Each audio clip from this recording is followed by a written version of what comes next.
Hello 12th class. Today we are going to study your first poem My Mother at 66 written by Kamala Das.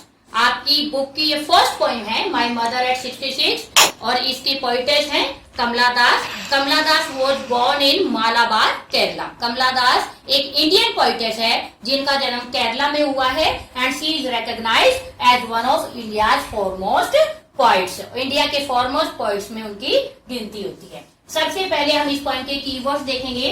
Dose, dose का meaning है drowse, जिसको हम बोलते हैं ऊंघना। Next एशन, ASHEN, एशन mean राख जैसा colour, एश coloured. Cops, CORPSE, cops बोलते हैं डेड बॉडी को। स्प्रिंटिंग, SPRINTING, स्प्रिंटिंग मीन तेज दौड़ना, running fast. Spelling, SPILLING, spelling coming out, बाहर आना। Familiar, FAMILIAR, familiar well non, जाना पहचाना। एक, ACHE, एक मीन दर्द, पेन। व्हेन, WAN, व्हेन में कलरलेस, जिसका कोई भी कलर ना हो। तो ये इमेजेस पोइटेस ने अपनी मदर के लिए यूज की है।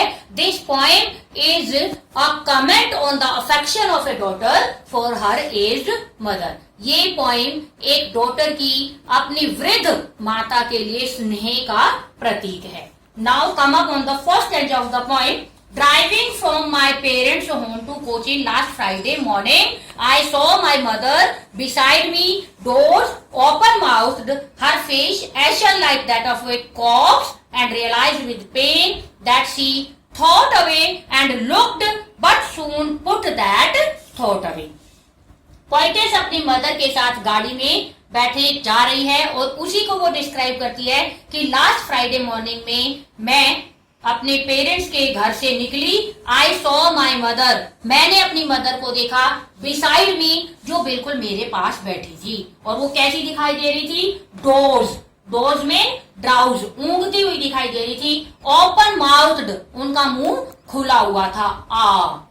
हर फेस एशन, और उनका फेस जो है वो एशन दिखाई दे रहा था, राख जैसे कलर का दिखाई दे रहा था। अब ये तीन चीजें यहाँ पर क्यों बताई है? Dozes, open mouthed and ashen. Because हर mother now is in her 66 age, कि अब उसकी मदर जो है 66 की एज भी आ गई है। वो बहुत ज्यादा ओल्ड एज हो चुकी है। ओल्ड एज होने के कारण वो बैठी बैठी डोज कर रही है। उसके फेस की जो चमक है वो खत्म हो चुकी है। उसका फेस एशन दिखाई दे रहा है और उसका फेस जो है ओपन माउथ्ड है, like that of a corpse. और वो बैठी बैठी एक कॉप्स की तरह, एक डेड बॉडी की तरह, एक मृत शरीर की तरह, एक लाश की तरह दिखाई दे रही है। Realize with pain that she thought away, और मैंने बड़े पेन से उस चीज को रियलाइज किया।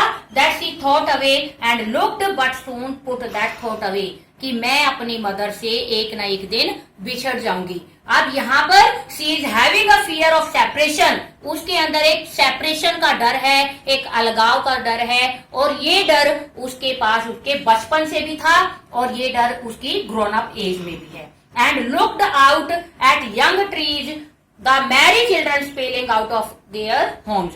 और जब उसके मन में फियर ऑफ सेपरेशन आ जाता है, इस फियर ऑफ सेपरेशन से अपने मन को डाइवर्ट करने के लिए she looks out from the window of the car, तो वो कार की विंडो से बाहर देखना शुरू करती है।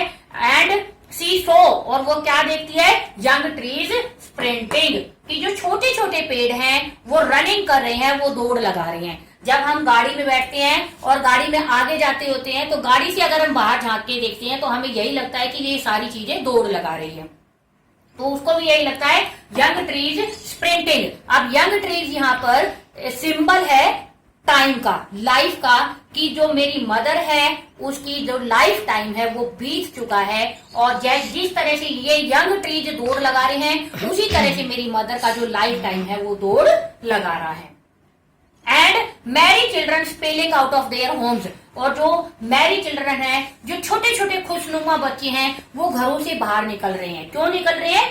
Because they want to play, वो खेलना चाहते हैं, वे प्लेइंग करना चाहते हैं। अब यहाँ पर पोइटेस ने दो इमेजेस दिए हैं, स्प्रिंटिंग और spelling. Sprinting and spelling, these images are total contrast to her mother. ये इमेजेस उसकी मदर के लिए कंट्रास्ट है, क्योंकि यंग ट्रीज और जो मैरी चिल्ड्रन हैं वो दोनों लाइफ का सिंबल है, and her age mother is the symbol of death, और उसकी एज मदर जो है वो डेथ का सिंबल है।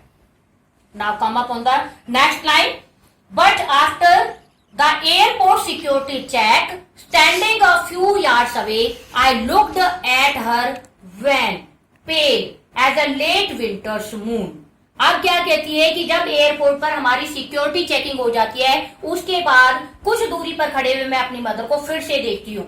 यहाँ पर फिर वो उसने सिंबल्स यूज किए हैं, वो अपनी मदर को देखती है तो उसकी मदर उसको WAN वैन दिखाई देती है। वैन मीन कलरलेस, कि उसके चेहरे पर कोई कलर नहीं है, वो फीकी पड़ चुकी है, बिल्कुल उसकी जो यूथफुलनेस है वो गायब हो चुकी है, उसका जो फेस है वो उसमें कोई भी शाइनिंग नहीं है। PALE पेल, और उसकी मदर का जो फेस है वो पेल दिखाई दे रहा है। पेल मीन वो पीला पड़ चुका है, उसके चेहरे की चमक खत्म हो चुकी है। And as a late winter's moon, और उसकी मदर का जो चेहरा है वो लेट विंटर के मून की तरह दिखाई दे रहा है।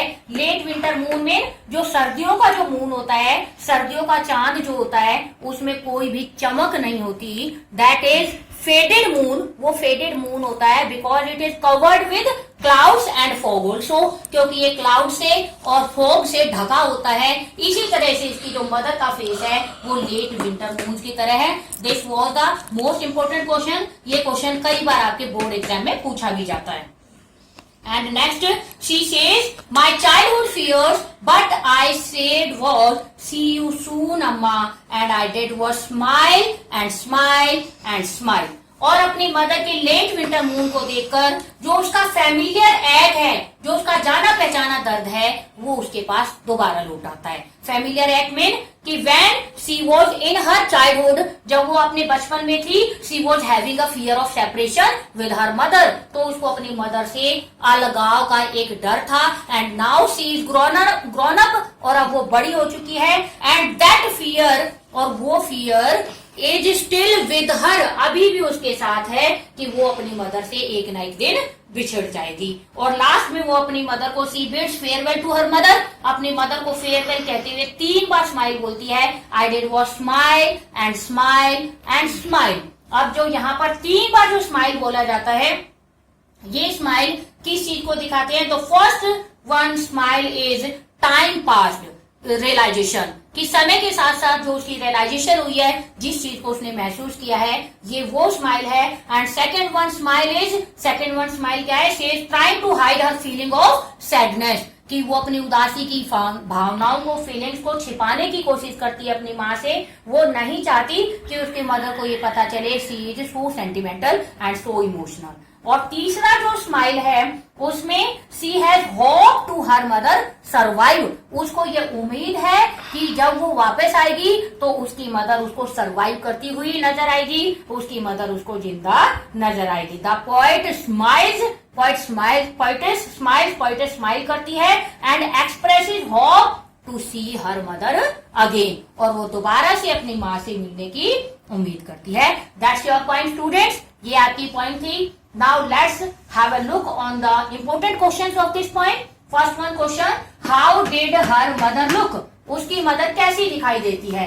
Like a corpse. उसकी मदर एक corpse की तरह दिखाई देती है, एक dead body की तरह दिखाई देती है। Where was the poetess going? Poetess कहाँ जा रही थी? The poetess was going to Kochi. What did the poetess notice about the trees and children? This one is the most important question and most expected question for your final examination, and any one of the code A to D, A से D तक किसी भी code में ये question जरूर आता है कि पोएटेस ने ट्रीज और चिल्ड्रन के बारे में क्या नोटिस किया। Poetess noticed that trees are sprinting, trees जो है वो स्प्रिंटिंग कर रहे हैं, and children are spelling out, और चिल्ड्रन जो है वो स्पेलिंग कर रहे हैं। And both of they are the symbol of life journey, और ये दोनों लाइफ जर्नी के सिंबल हैं। With whom did the poetess compare her mother? Poetess अपनी मदर को किस चीज से कंपेयर करती है? लेट विंटर मून से।